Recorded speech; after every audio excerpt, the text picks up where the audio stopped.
2022. More like 6,666. Man. This year sucked. This year was absolutely atrocious, even though I managed to get through the year without being grounded even once. 2022 set off on a high note, and I was happy because I got a TV and an Xbox for Christmas. The fun didn't last for very long because by February half term, I got myself so worked up over a meme that I couldn't even sleep at all. Not to mention, the school head is doing the most repetitive bullshit every day. Every PE session was tennis until around June, every day all I'd be thinking about would be my crush, and every single B-Tech session was art. Art was a very repetitive B-Tech subject because it was nothing but drawing and coloring for about 85 minutes, and the art teacher was so fussy he'd make us do it again from scratch if we didn't do it perfectly, even though it isn't like I'm the best artist in the world. As well, I had been doing that B-Tech from September 2020 even though I didn't get to pick and choose a B-Tech. Let's be real, at that time I had at least two crushes at the same time, and those were Stephanie and Faith. Stephanie because she had a naturally beautiful face and I thought she looked cute, and Faith because of her massive cleavage and her soft persona. It wasn't until early April when I added Steph on my Fortnite friends list, even though I liked her since October 2020. Meanwhile, I forgot to mention that I added Billy and Brandon in January or February. Anyway, I added Steph on Fortnite and WhatsApp and I'd cling onto her as if I was a lonely dog, spamming her with messages, calls and party invites on a daily basis. Eventually it became so much that Microsoft ended up giving me a community guideline strike for 4 days at the end of April, and so I ended up adding her on my Switch. Unfortunately, things with Steph would take a steep hill going downwards, since she introduced me to this guy in which surprisingly enough was her boyfriend, and it just so happens to be Jordan Crump. It wasn't a very pleasant experience, since Steph and Jordan were falsely accusing me of being a pedophile, which I have to call bullshit because I'm actually younger than her by 5 days, while she's dating at the time a 13-year-old boy. Me and Steph were about 15 at the time, about to turn 16. I ended up not speaking to her for a few days, and then we ended up unblocking each other on Fortnite and WhatsApp. The bond immediately came apart again about 8 days later, because the bullshit that happened at the beginning of May, happened 6 days before my 16th birthday. This is when I started to feel depressed because of Steph and her friends treating me like crap. But I won't give up there. Now it's time to hit on Faith. She had an Xbox, but she didn't have a Live or Game Pass subscription nor did she have WhatsApp, so I couldn't communicate with her outside of school grounds. So every time I saw Faith I would talk to her, unless the teachers were there telling us to change the subject. Fortnite Chapter 3 Season 3 is so annoying that I didn't play much of it, nor did I make it to level 100 that season. 1 because the season was boring as fuck, 2 because whenever I tried to play with either Billy or Brandon, Steph would always be in the party. At this point, I ended up playing with no one else but my cousin Caden, even though I'd still play with Billy regularly.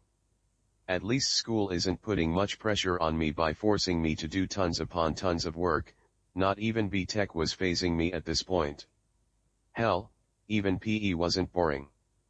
Because 2022 was so hot the United Kingdom felt like a literal sauna, the teachers would often take us out on trips to places like the park, McDonald's, or anywhere else. My friends Billy and Joe would often tag along with me. Heck, in July I even participated in the Leavers Day Out event to mini golf in Newcastle. Maybe the teachers knew I was feeling down because of the crap that I was going through. Going back to the Faith situation, Faith is such a hot girl because her cleavage is so bouncy it makes my trunk harder than my teeth, but straight out of nowhere, she abandoned our school to live her life in America, and what made me feel even worse was that I didn't even know until the very last minute, and this made me even more depressed because it hit me so hard I cried like a baby. As well, I had to give my farewell to Billy and Joe who were leaving to go to college. At the end of the 2021 to 2022 school year, came the worst summer ever, because the sun was hitting the United Kingdom like a hammer hitting the wall. I had an unhealthy obsession with Danganronpa, and my house was so much hotter than anywhere else in the United Kingdom that I was literally about to die. Thankfully the weather cooled down significantly and another school year started again in September. At least school wasn't repetitive as it was, since I was doing sport in B.Tech instead of doing art. However, Steph was still giving me crap, but I didn't let it get to me because I didn't care. Also to note, Steph had broke up with Jordan at this point, so Jordan is no longer her boyfriend. In October was when I had gotten Lego The Hobbit on my Xbox One, since the disc for Xbox 360 had snapped back in early 2019. However, the game is so old it kept crashing on Series S. Also by November, I ended up getting back into Fortnite again, but mostly playing with my cousins Caden and Kyron, and we would usually play Fortnite. I would continue to do this and live a normal school life until we hit December when all the Steph crap all gets out of control again. Steph invites me to a group chat on Xbox Live where her and her new boyfriend, who coincidentally shares the same forename as my cousin, would end up accusing me of shit once again. A good thing about 2022 was when our team won the Christmas quiz at the All Sager Cricket Club while I was at John Brown's house for a night. The day after the Christmas quiz, we were so happy about winning the quiz. I would spend time with John, his wife Jane and their dog Archie, and I was looking forward to telling my mum about winning the Christmas quiz. However, when I got back home from John's house, it turned out that Microsoft had given me a second community guideline strike on my Xbox account because of all the crap with Steph, even though it wasn't my fault, but this time I couldn't even use my Xbox until New Year's Eve, which sucked because it would spoil Christmas. But Christmas wasn't entirely spoiled since I was able to still use my Xbox 360 offline, and I also got a Bluetooth speaker for Christmas that year as well. But my community guideline strike expired on New Year's Eve, and so I was able to use my Series S from that point forward, and I'm even still using it even in the present day. Anyway, 2022 sucked for many reasons, and I did not like it.